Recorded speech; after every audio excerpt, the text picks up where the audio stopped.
Hola con todos, el día de hoy les vamos a presentar nuestra propuesta de investigación, estructura del conocimiento etnobotánico andino en un análisis integral centrada en la diversidad medicinal de Imbabura, Ecuador. Como antecedentes podemos encontrar que el Ecuador tiene un gran legado ancestral en el uso de plantas medicinales. Actualmente el 80% de la población nacional utiliza la medicina tradicional.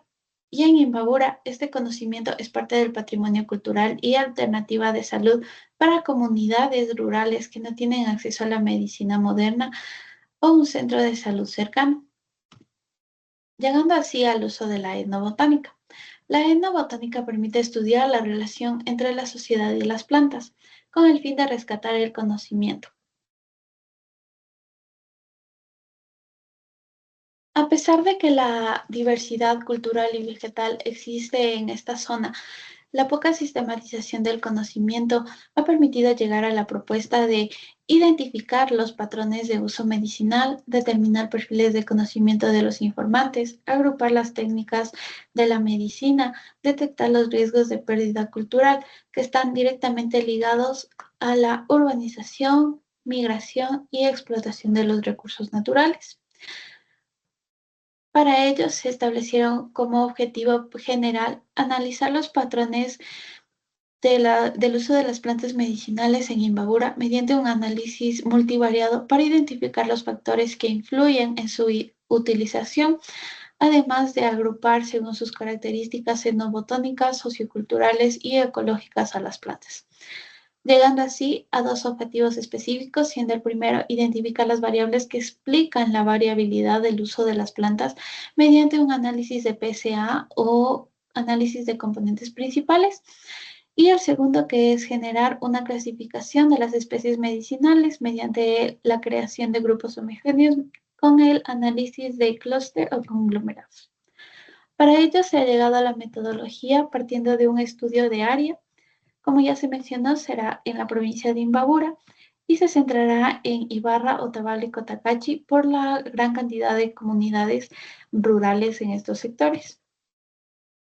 Se establecieron variables de datos, siendo la primera la etnobotánica, que está directamente relacionado con las plantas, donde se registrará el nombre científico y común, la frecuencia del uso de estas plantas, la parte de la planta que se utiliza para practicar la medicina tradicional y la forma que se prepara estas.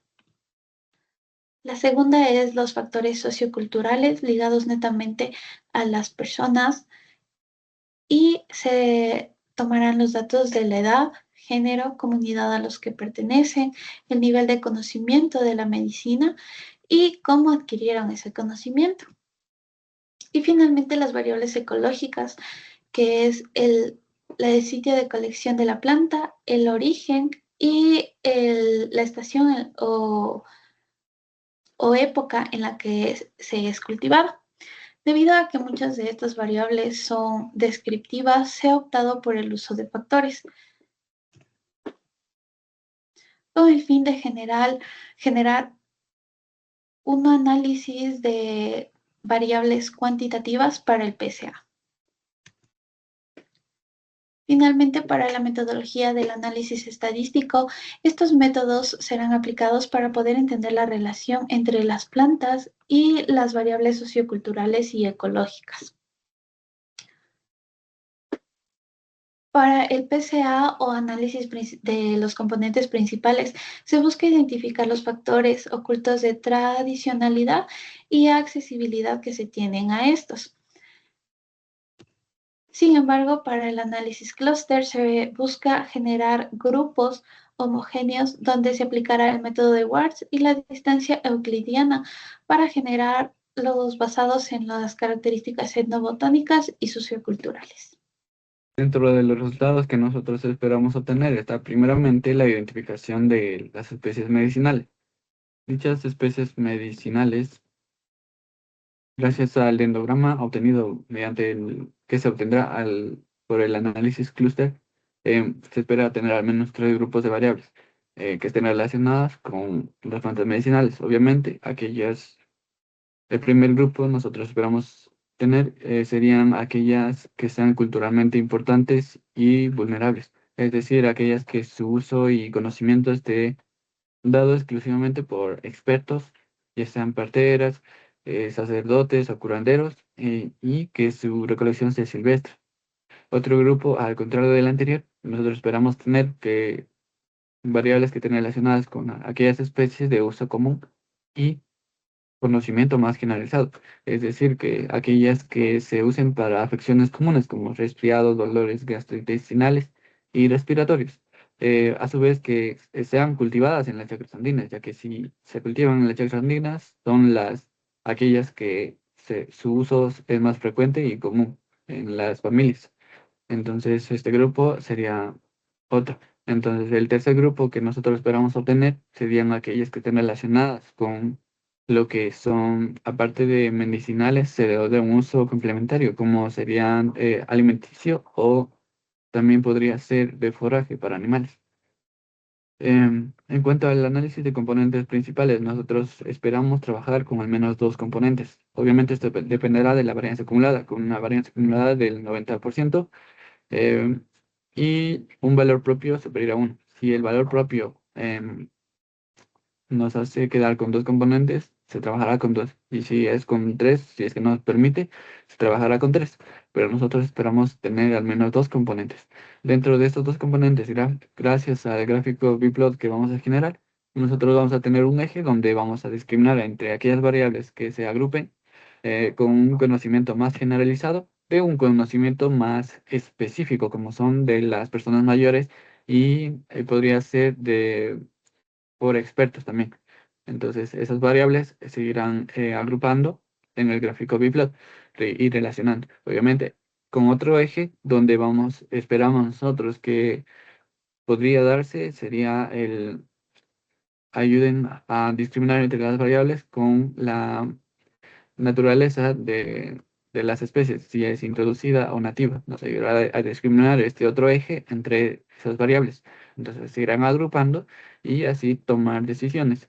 Em, Nos irán dando, bueno, estas relaciones, las cuales serán validadas, ambos resultados, el renograma y este biplot, serán comparados y ya que pertenecen a los análisis no dependientes. Entonces, ambos serán comparados y así evidenciar, obviamente, si guarda concordancia con los resultados.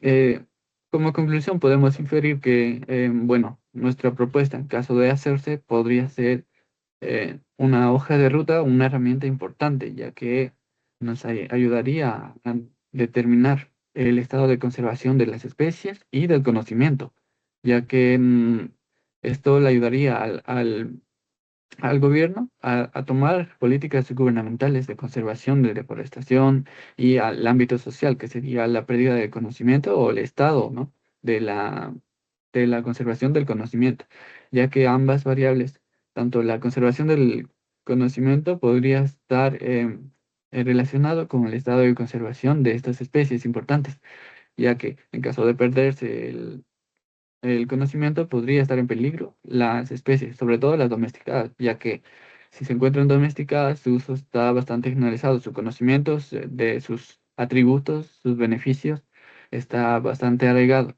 Pero si dicho A o B conocimiento se va perdiendo, estas especies se dejarían de usar, se dejarían de cultivar y se irían perdiendo, ¿no?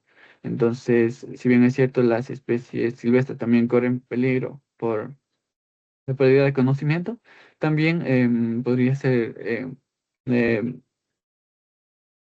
ser no tan afectadas como las domesticadas, ya que si bien es cierto, se necesita de una recolección, no se hace extractivismo en este tipo de pueblos. Entonces, las personas expertas saben cómo cultivar estas especies, saben cómo conservarlas, entonces, si se pierde el conocimiento, ya no se las tocaría porque ya no se conocería sus atributos. Entonces, sí, sería una herramienta bastante importante para las políticas gubernamentales de conservación, tanto vegetal, de estas especies que son bastante importantes en la cultura, y a nivel social, tomar políticas que nos ayuden a conservar esos conocimientos que son tan importantes en la cosmovisión de estos pueblos.